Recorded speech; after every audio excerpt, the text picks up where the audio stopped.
Hello, everyone. You're all welcome, and we are very honored to welcome Joachim Vleminckx, art director of Larian Studios, to talk about creating beautiful game worlds.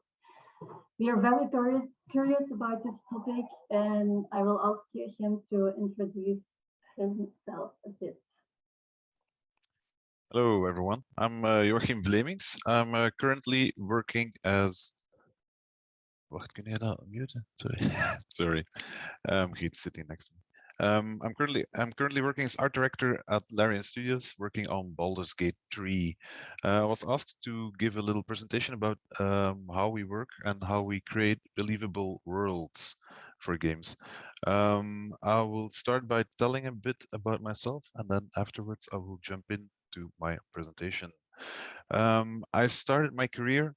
I graduated back in 2005 as an animation director, and I quickly got hired by Larian Studios to work on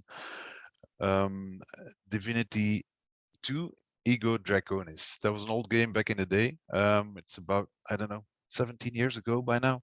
The game was pretty different back then than it was now. But this is the first big RPG I worked on. It had an open world thing. We tried to make it as good as possible, but we learned a lot in this project.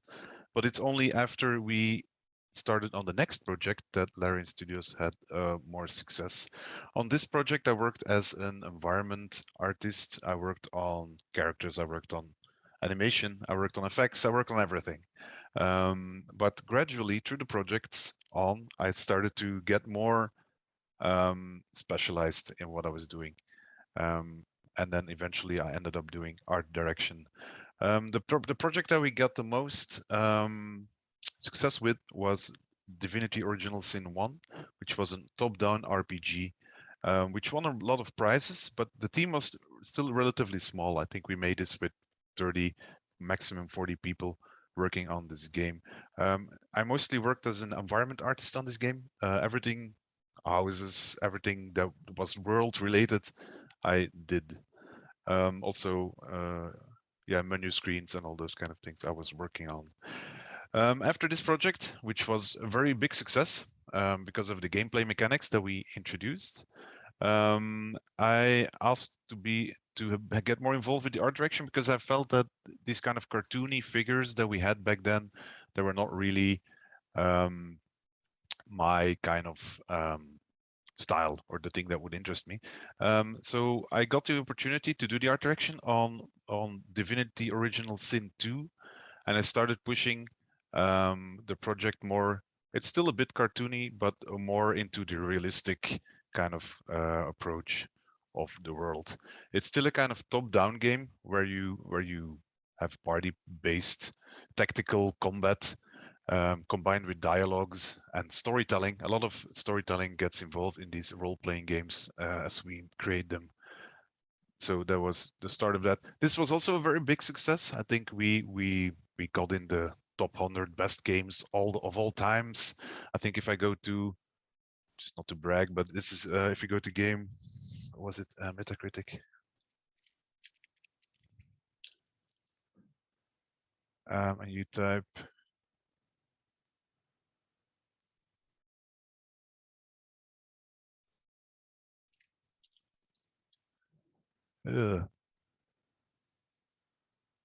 so the game got a 93 Metascore, which is very high, which means that the average of like, I don't know, 71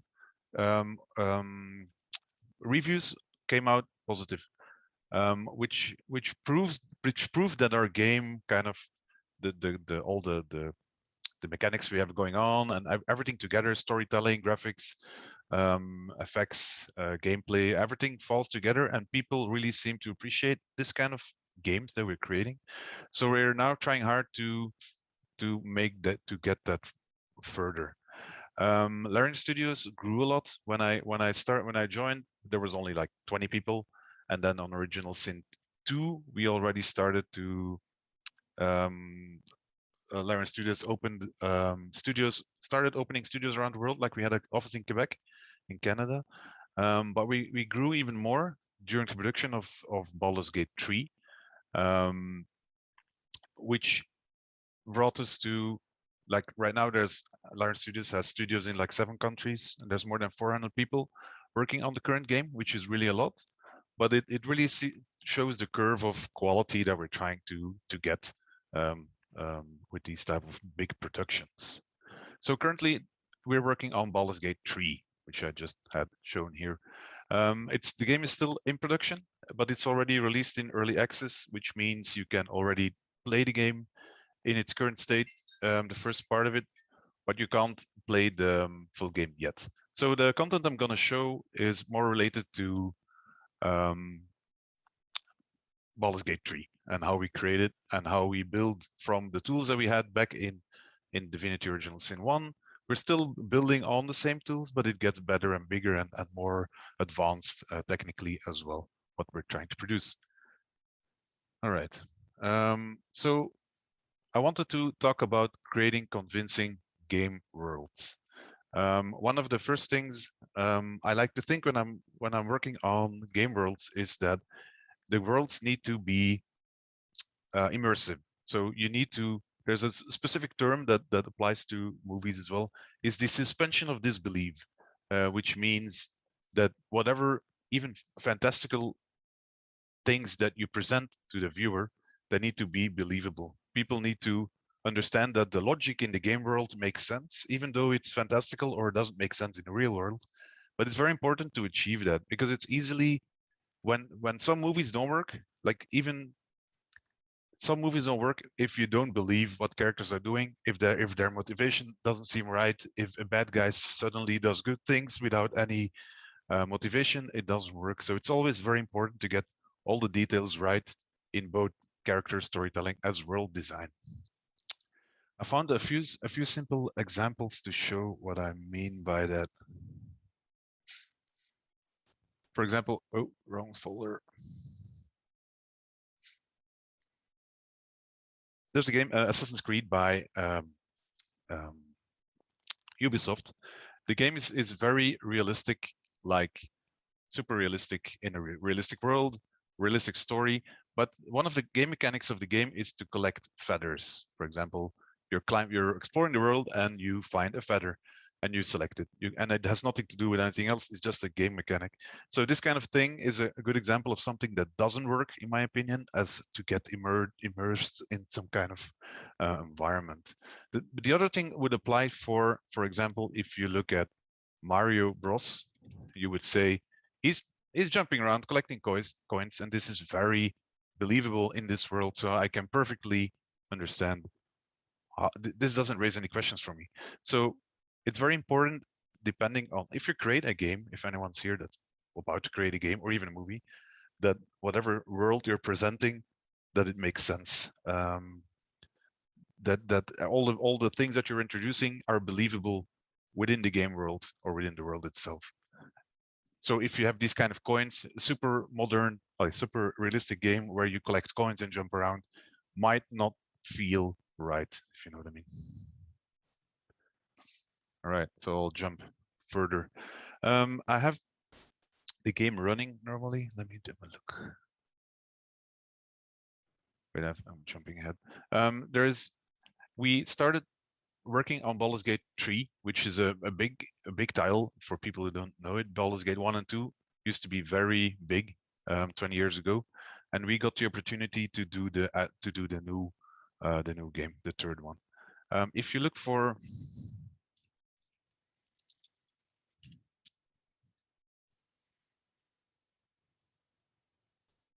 so when we start the project, the first thing I had to work with were these kind of maps. I don't know if it's a big one or higher as or lower as. These are images from the first game. You can see that it's pretty old school 2D kind of images. But I found enough inspiration to figure out how we would modernize this type of look. So the first thing what I started doing was we wanted to introduce some new technology to create art assets, because it's very time consuming to create art for games. So we started looking into photo scanning. Photo scanning is a technology where you can take pictures of an object, put it in through software, and it kind of generates the 3D model like it was. A few years ago, that was pretty high tech, but these days you can even with an iPhone, you can just scan things around and transform them into 3D models. Whatever. Why is this coming up? Go away. So the next step what we did, so I started looking for areas where you have this kind of vibe, and I came up with Portugal. There's a nice area around in Portugal, which is Algarve, and also the area around Lisbon looked really good. So we started looking into that because Baldur's Gate is a kind of Mediterranean type city. If anyone's familiar with Baldur's Gate at all, so we started looking into photographing. So the first step to creating a believable world was to actually explore the real world and then see which elements we can take from the real world and transform them into game world. There's a lot of very nice coastlines around in Portugal, Lisbon area. So we scanned a lot of these rocks. We went there with a team of about 6 people. We spent like 2-3 weeks traveling there with cameras and capturing all the beautiful scenery that's out there. Now you can't just scan a tree and put it in the game. You can only scan textures. There's still a lot of work to create a model, but for rocks and rock surfaces, that worked really well to kind of transform that. Here's one of my colleagues capturing scenery in the world. So it's this kind of look that we went for, which I thought reminded me of this kind of thing. And Wizards of the Coast, the owners of Dungeons and Dragons, they liked the idea as well. So we went for that idea. There's a bunch more pictures. Here's me taking a picture. I went there a few times. You really need to have overcast conditions like this to create good scans. So yeah, so we did a lot of this kind of research to start with. Let me jump into the game to see what the result was from that.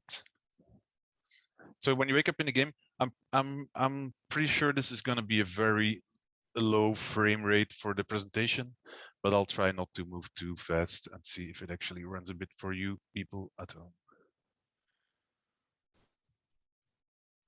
So the story is that you crash with a kind of special kind of alien spaceship in a medieval world, and you end up on the beach like we found it in Algarve. All these elements we did scan, not everything, but a lot of these things that you can see here, we actually have photos from. I actually have a memory of this rock that I sat on it to eat lunch, and then we just scanned it, and now it's in the game. We are creating a top-down game, but it's also it also has some kind of third-person mode. So one of the tricky things we always find is that when you create a world for a top-down environment like this, you have to work on the details in a certain way that they present well from a distance. It's very possible that when you look at it from close by, certain detail like the character you see here has a lot of belt buckets, but if you zoom out, they kind of disappear. You don't see them anymore. And if you would, in the old game, in the original Sin 1, we would make the belt buckets bigger and more pronounced to actually see them from a distance. But since we were dealing with this more realistic, I would say, presentation of these characters, those kind of things are always hard to balance. It's always a balance work between zooming in, zooming out, finding the right amount of detail that you see from a distance and the amount of detail that you see from very close, because these characters are super detailed, a lot more detailed than what you see here. You can actually zoom in on the eyeball and see all the detail there. Let me see if I can actually trigger that. I hope there's a cutscene. Yeah, she's there.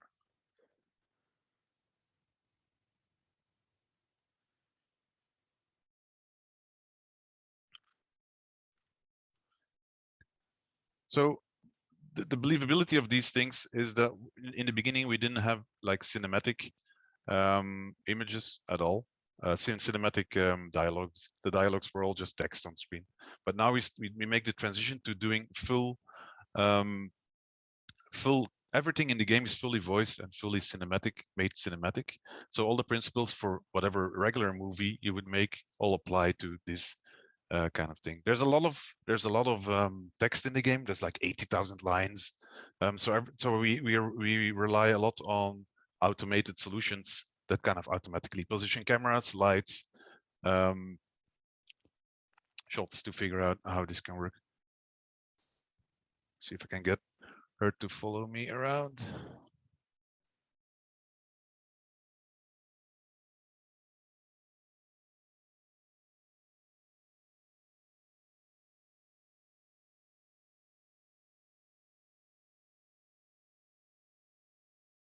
Yeah, there's a lot of things going on. So now she normally decides to join my party, and we can go adventure together. So anywhere you walk and stand and talk, you can talk to her. Oh, this is a bit overshot. The lighting system in the game is all based on a PBR system, which is physically based correct lighting. It looks like we still need to tweak it around here a bit, but it means that whatever settings you do on a real camera, they also apply to the world we have here. It looks like the exposure is a bit overboard here, but that depends because there's an automatic calibration going on. If I stand somewhere else, it might be looking a bit better. If I stand in the dark, talk to her here.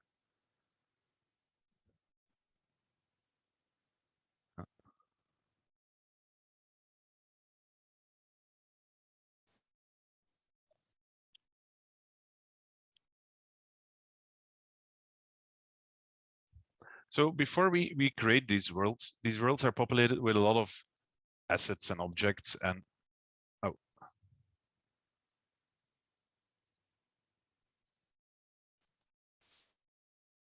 so everything is kind of handmade. Some parts we are scanning, but all these kind of all the things that we like this alien ship that crashed here, this can't really be photo scanned. This is something we need to create by hand. The important thing. All right, this is combat. Let me just try to cancel that.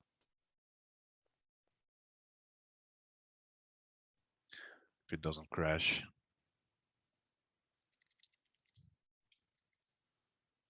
So if anyone's interested in playing the game, it's available. We're hoping it will be a great success as well. But what was I going to say? The detail we're trying to create, everything in the game world needs to be believable. All the scale, everything that happens needs to have a believable angle in order to work. We're also always trying hard to kind of create the world. Let me just jump around a bit so I can show you an example.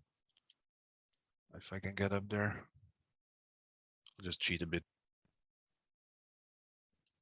So a lot of these things where we have a game world that people can look around, can explore the world.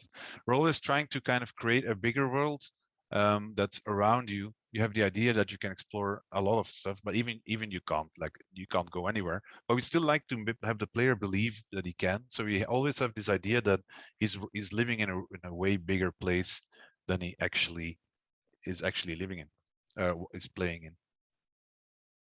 All these assets, for example, that you see here, the chapel and everything, we went to some abandoned abbey where we kind of took a lot of pictures and photos, and we scanned all this stuff. All these kind of floor patterns, I get back to it in a minute. Everything needs to be designed in detail. Everything you see actually has a concept. Like, for example, you have statues, you have floor patterns, there's characters. Everything first needs to be designed by a 2D air artist. Let me just quickly go through the folder I collected. I'm just gonna randomly skip through it to talk a bit about the concepts. For example, this is a concept that we did for the city, Baldur's Gate. This is very known. Like D&D has a lot of books and lore around all these places. People all know these places by heart. And if you get it wrong, people will point it out to you like, hey, but this part of the city doesn't seem to feel right in the lore or something. This is the Sea Tower of Balderon. This is just these kind of mood paintings that we do to kickstart projects or to get a cool vibe. We don't even know if this area will actually be in the game, but it's always cool to kind of start to get people excited, even writers or game designers to kind of make them feel understand what kind of world we're trying to create.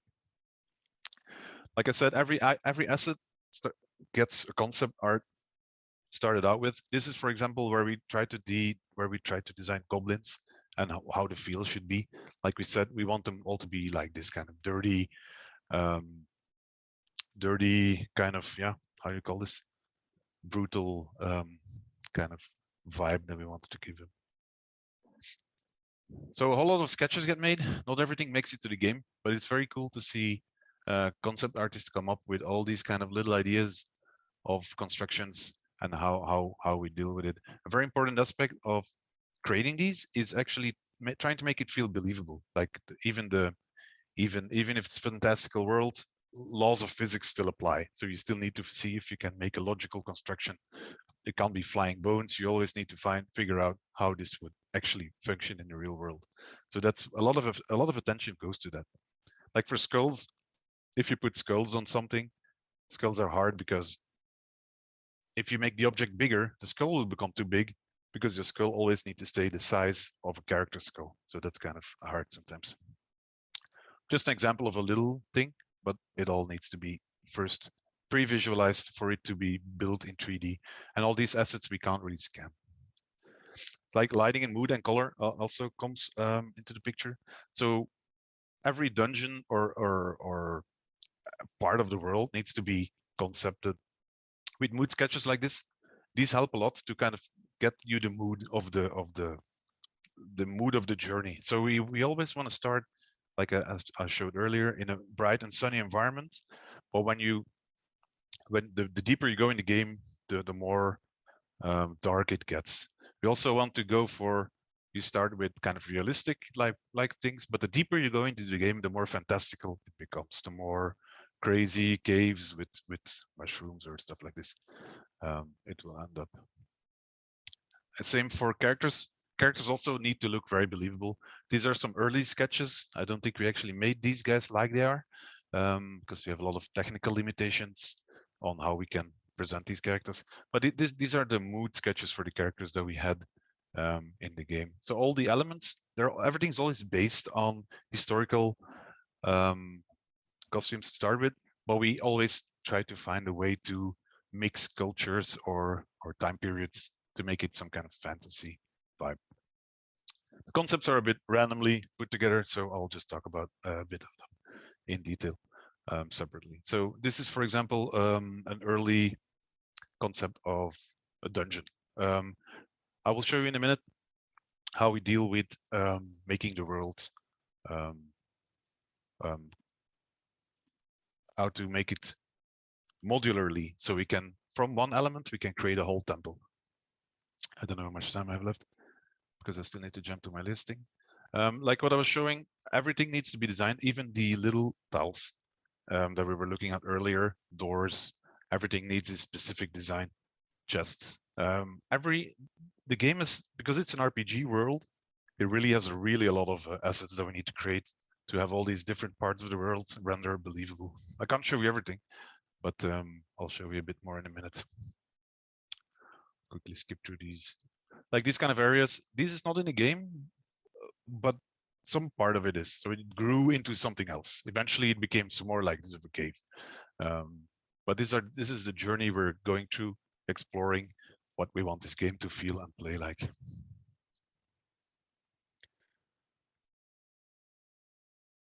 Yeah, so the earlier thing that I showed about the floor patterns, I think one of these is actually the floor pattern that we were looking at in the game just a second ago. So this kind of patterns, everything is first created as a image, and then it gets made in 3D in texture substance designer.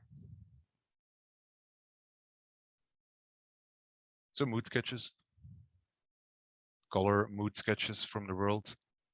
This is like for the hag lair. We need to create all these kind of assets, so we need to build all the concepts. Like even the levels, this was for a tower. I don't think we made this one, but we first concepted every floor to see how it would build on top of each other from a top-down perspective. But this is time consuming, but it does help to create the level, to have to pre-visit as a 3D kind of element. Same for levers. Everything needs to be, yeah, like I said, everything needs, the smallest detail needs to be right for it to be believable. Like things need to be constructed. You need to have bolts on it. It's all, everything's made by someone. Yeah, so this was the first sketch that we did for the area that we're walking around in now. This is before we actually went photo scanning. So the thing that you see in the game now is what we have after we went there. You can actually, it's a pen and paper game, so you can actually shoot this thing, I think. I know, I have to talk to these guys. Anyway, let me see if I have something more. Yeah, these are all concepts I gathered. There's a bunch more. I can go to this area later. Let me see if I can go to my next phase. So how we created, so this is the editor. I'm going to try to close down the game, or maybe I'll leave it open. In the editor, we create the whole game. So everything you see is created from scratch. So everything you see here is actually a separate asset you can click on. So these rocks are all objects. These bushes, everything is composition. You have water shader. Everything is made separately by different people. So it's really to show the importance of the teamwork. Like if you're on your own, you can make something small, but if you can kind of combine as a group, you can create like huge game worlds. Which this is only a part of it. This is only a little part of it. So I kind of started to show. I wanted to show how exactly we create this from scratch. So we have the editor. I'm not sure the frame rate will be very good, but we'll see. So what we have, for example, we start with the terrain. The terrain is empty. There's nothing on it. We have a huge library. It's immense high library of assets that we created to build the world. See if I can find a few of those things I showed earlier. Goblin. So if I type Goblin, I'm getting a whole bunch of these kind of Goblin assets. Where's my preview panel? There it is.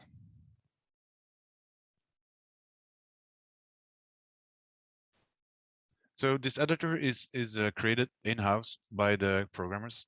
So everything they're showing here, everything that they're built is this framework that we started in Divinity Original Sin 1. This editor looks similar, but there were not that many buttons. So there were only like buttons only 10 buttons. Now we have 40 buttons, which means that a lot of systems have been added. A lot of functionality gets added. So a lot of these tools that we create, there's programmers working on it. So if you're working on with the game and you say, this doesn't work well, I need this or that button or this functionality, programmers add it to the editor. So it's a very flexible system to work with. So for example, if I type Goblin and I look for some assets that we have. So for example, I'll just go through them. I don't know where this is. Let's see if I find something interesting.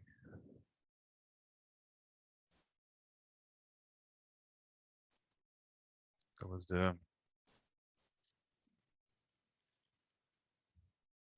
So for example, the object that we were looking at earlier is this.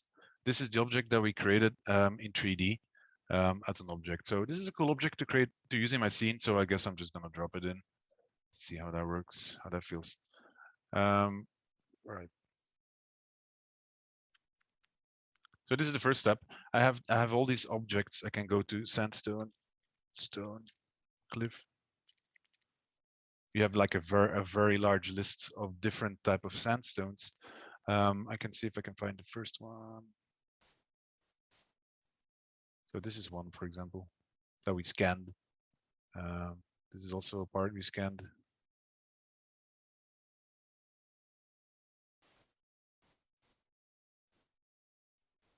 So with these assets, we scan them. We really try hard to make them.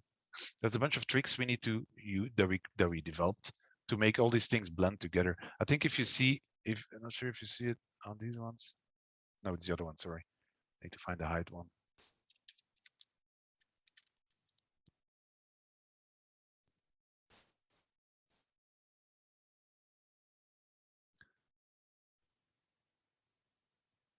Like, I'm not sure if you see it very well, but we put some extra lines in there in the rock, for example. And if you push the rock down in the ground, it will become darker. So there's some kind of wait, I have to show it here next to it. So the closer you go to the water, the darker the rock becomes. So what we did was we added a shader that kind of makes it darker, if you see what I mean. So the closer you go to the water side, the more wetter and darker the rock becomes. And we also put lines in there like this. So why we do this is that it's always the biggest trick to kind of try to make worlds believable is to blend things together. We don't want the viewer to see where a rock is another, where you say like, hey, this rock is the asset. You just want to blend it all. So what we managed to do then is, if you don't know these are two assets, we kind of try to make those lines, the lines that you see on top of it, they kind of stay at the same position. So we can easily blend a whole bunch of rocks together, which we wouldn't be able to do if we wouldn't do these kind of shader tricks, if you know what I mean. So one important thing for creating the world is the terrain. So we're working with some kind of height map system where we can actually edit the terrain. Let me try that.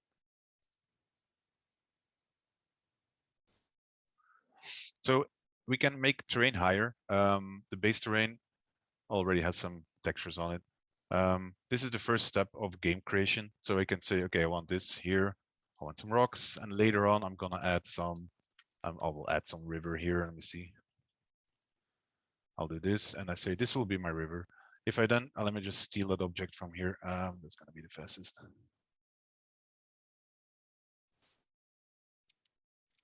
Oh, need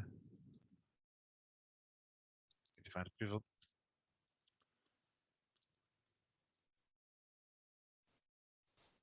Oh, where is it? Sorry. There it is.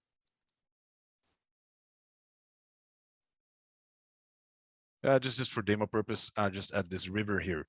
So now I already have a little scene. I start to get some kind of mood for my river, but this whole terrain looks a bit boring. So I'm gonna see if I can add some terrain textures to it. So we created all these textures. You can have a stone pad, for example, if I would want that. I just painted on it. All these textures we or photo scanned or we create by hand in software called Substance Designer. The more believable you can actually try to, it's not the right one. The more believable you can get the terrain to blend together, the more interesting terrain you can actually create. This is now grass, doesn't make sense, but I'm just see if I can find something better. There's gravel. So usually we just paint it in layers, and so you go from stone, from little stones, pebbles. You can like if you do it properly, it takes you a lot of time. Then you can create nice looking areas. Let me see if I can add a tree. See if that could be interesting.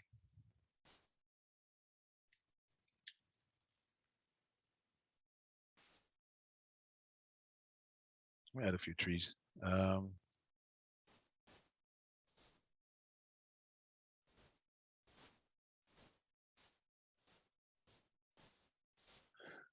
And then the next step would be sandstones. Find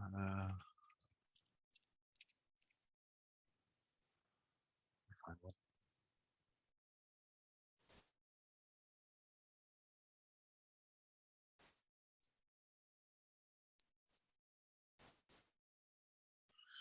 Anyway, this is just an example of how this will work. We also have like, we can also paint grass, for example. If I would say I want grass on this thing, I just find the right grass that we have and I paint it. Let's see if that works. I hope it works. Yeah, well, it works. So you can also select a whole bunch of them, I think, and then create vegetation. You can actually paint that. So we have all these tools created to actually quickly work on the level editing. And as you can imagine, this is a very labor-intensive process. Part of it we want to automate, but for the moment we are really just creating the world like how I'm showing it here. There's another interesting system that we have to create buildings. Let me quickly show that as well.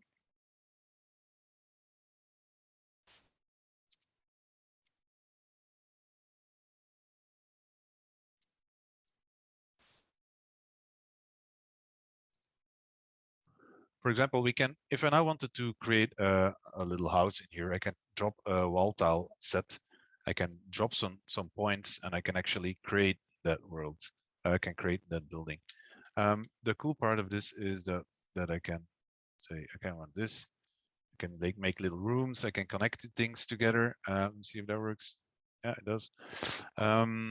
What we can also do with this, it's interesting, is just you can say like create door, and the door gets created.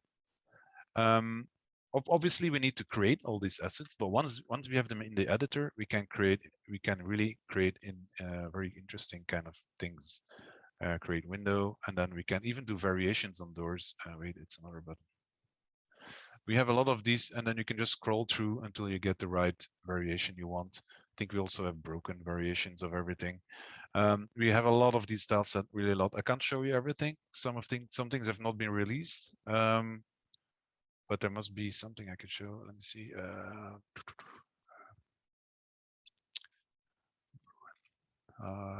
Yeah.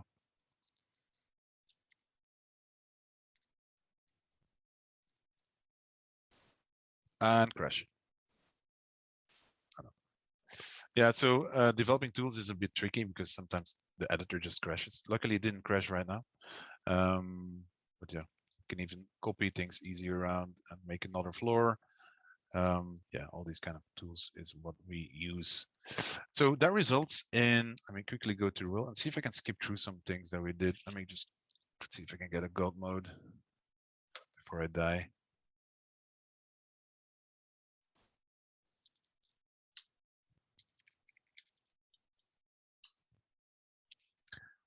Let me see if I can skip through this world. So there's a lot of these kind of, it's a bit slow because of the editor.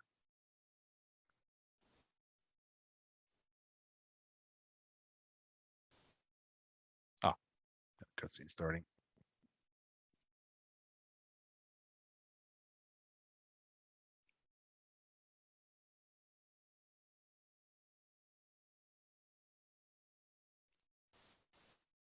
Yeah, these kind of game mechanics are related to Dungeons and Dragons. I quickly wanted to show something, but I'm not sure I'm gonna be able to play through it. Let me just skip through the game.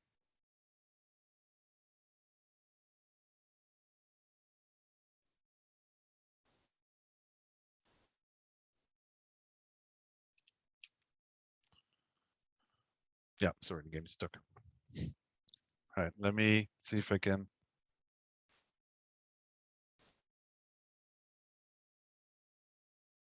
Yeah, I'm playing on a dev build, so it's possible that things go wrong a bit. Right, this is another cutscene, but I'll just skip through it because it's gonna take forever for these cutscenes to end.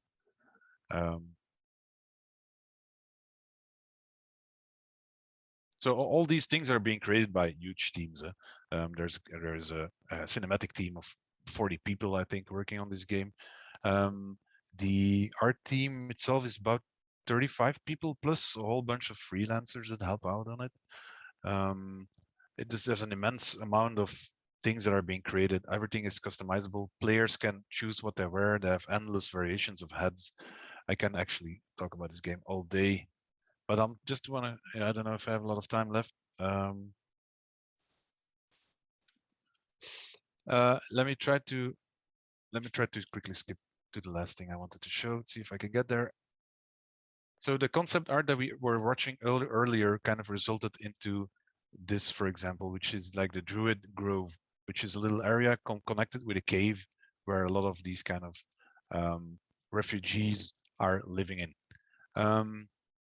So that's to show that concepts can sometimes, this is the actual result of the game, and this is what we were looking at earlier. Where is it now?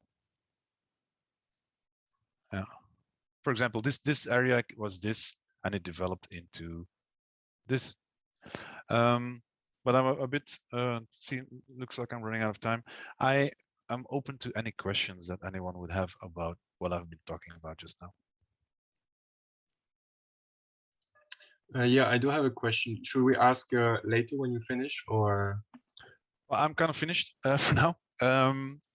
I can show more, but it's fine. I guess we can jump into, because I think I only have half an hour 45. Please go ahead. Okay. Yeah, thank you so much for this presentation. It's really interesting to get in the insights. I'm not into the video game industry. I'm in film, and this is why I'm interested to ask a few questions around that. And you mentioned the cinematic team. Do you have any more details to share about it? How does it work, and how do you, as an artistic director, collaborate with them? So we have a lot of specialized directors. It used to be just me, but now we have a cinematic director whose main focus is on directing the storytelling parts. So we have a whole team of writers who write stuff and dialogues. Those dialogue files are transformed into cinematics. Now we have different types of cinematics. Like we have cinematics where you would say, I just talk to a character, like I showed earlier. See if I can try to find. Let me see if I can actually talk to someone in the cave. I'll probably destroy the game logic by doing the cheats. Let me see if this character wants to talk to me.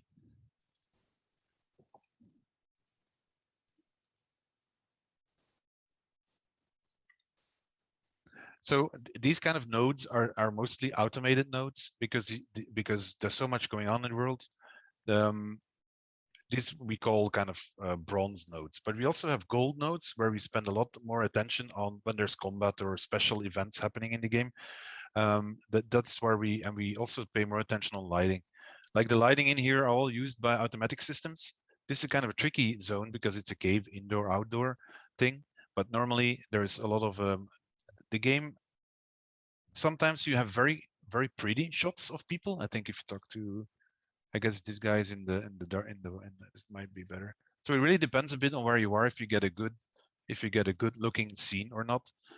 So this is probably a more oh, it looks like some problem. But sometimes you have better shots than others, but we're really working on it to get the auto lighting sorted out better. But cinematics are great, yeah, but with the timeline tools that we also developed for this game. So everything is like, it's the first time we do this, so we have to develop everything from scratch. But the same, it's just making cutscenes the same way you would do your regular film. All the same ideas apply there. Does that answer your question? Yeah. Thank you for taking an example like that. So you're saying, so there is a team of script writers that actually work on the game as well, and they are part of the studio, or they are like an external company? They're all part of the studio. So there's like 400 people working in-house, and there's a big part of them are writers. I think there's 10 or maybe 15 people writing all these dialogues and situations and world designs and scripts. And then you have storyboard artists who kind of make storyboards for cutscenes, and then you have cinematic director directing everything, and then you have cinematic leads, and then there's a whole bunch of, there's really a lot of people working together on this massive project that we're now doing. Oh, I don't know. There's questions in the chat. I don't see the chat. Oh, yeah, here it is. But let's. I'll quickly go through the questions. Let me see.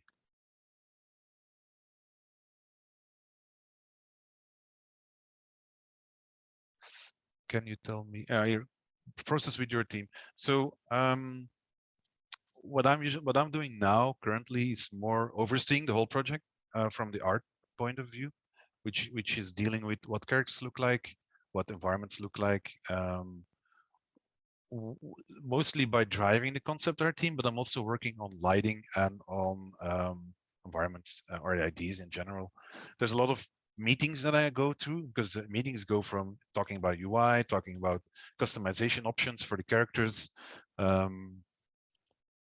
So my role did evolve. In the beginning, I just did art. I worked with software. Now I just work with people to kind of get everything done.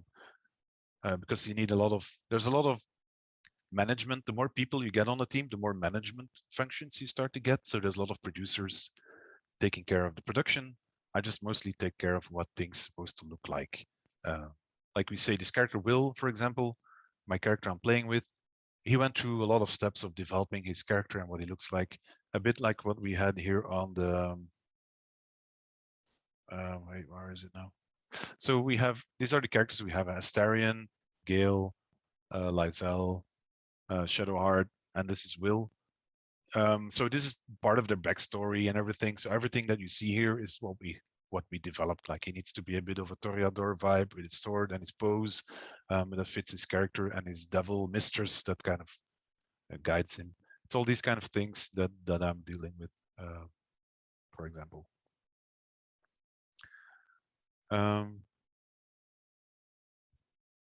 Unlimited funds.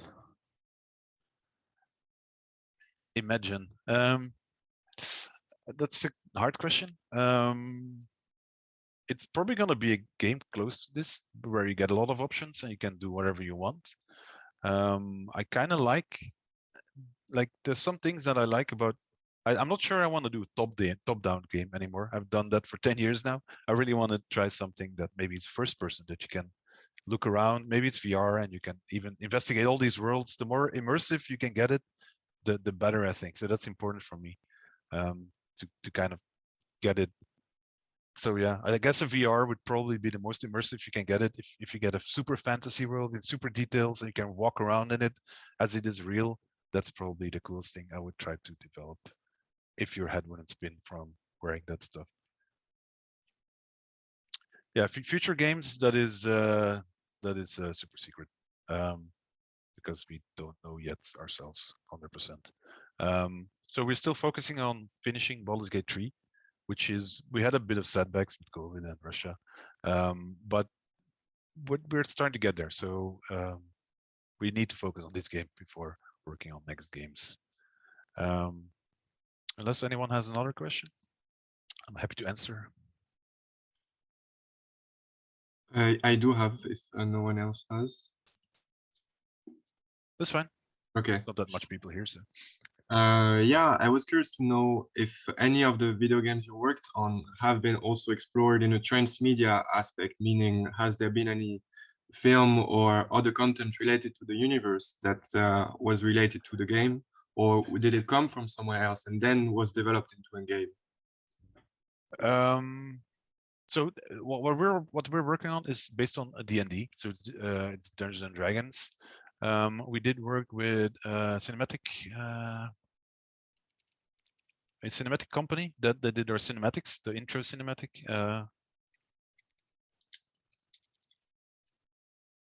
It's the one with the dragons. Not sure if you've seen that, but it's full intro. It's the one you see when you start the game. Let me just skip through it to get to the moment. So this kind of stuff is what they did for.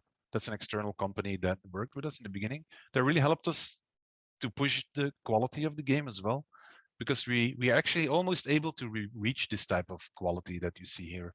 Not that detailed, but we can. It's kind of nasty. Like we recreated all these interiors that you see in this ship. You can actually explore in the game. So in that regard, we did have some crossover between movie and game for this project. But we're really trying hard to get at this quality. And for some small scenes, we can do it. But the problem is the game is so big and it's so huge and there's so much stuff going on that it's hard to get quantity and quality combined. So we're trying to get to state of the art for the amount of content that we want to make, because you can add 6,000 more people on this game if you want, and still to make everything look even better.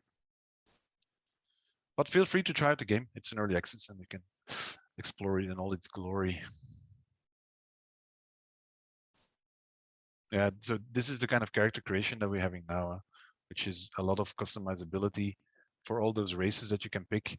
And we really try hard to get this super detail in eyes and hair and all these kind of things. So all this went through a very big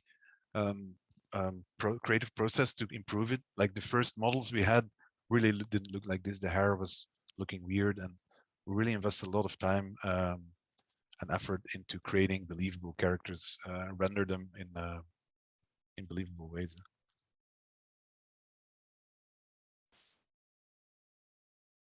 It's cool to see that there's a big online community. People really like it. That's actually fan art. There's endless pages of people, fans out there who just draw a lot of these kind of content. That's an image I made. So this is the image I made to kind of try to get to a cinematic quality. It's with the lighting. So if you really have focus time on, if you can really focus on specific scenes, you can really make them really look really good. But it's hard to kind of have 80,000 lines in the game and then have and spend that type of attention on everything to get it to push the quality. Well, anyway. Well, I guess we're running out of time. I don't know if there's something else someone says.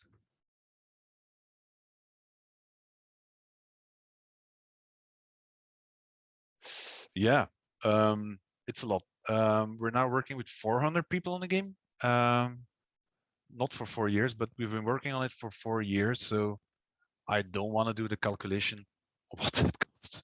But it's a lot of it's a big budget game that we're running. And yeah, that also needs to translate into a lot of sales. So the bigger you make the game, the more you need to sell. That's an easy market way of putting it. So if people are small and indie, they can get away with 10,000 copies, for example. But we are looking at millions of copies that we need to sell to make this a successful game.